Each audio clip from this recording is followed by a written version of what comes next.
কে কে আজকে শিবরাত্রি করছো বলো তো?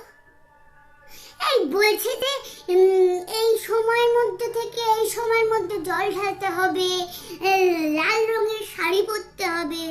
কেন কেন? আরে ছোটবেলা থেকে তো জল বেল পাতা দিয়েছি শিব ঠাকুরের মাথায়, আর দুধ দই ঘি মধু চিনি দিয়ে পঞ্চামৃত বানিয়ে ঢেলেছি। তা কি আমাদের কথা শোনেনি শিব ঠাকুরজি? আমার ভেড়াটাকে খাইয়ে দিচ্ছে পুরো।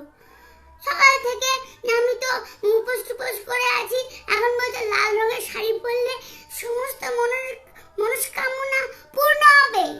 সব কথা শুনবে, আমাদের কথা শুনবে না। আমি যদি হলুদ রঙের শাড়ি পরি, মন শান্ত করে মনটাকে শিব ঠাকুর বলে জল বেলপাতা দিয়ে পুজো করি, তো শিব ঠাকুরজি ঠিক কথা শুনবে। তা না শুধু এই দেবে ওই দেবে, লবঙ্গ দেবে ধূপ দেবে, এইসব করতে গিয়ে আমার ঠিক মতন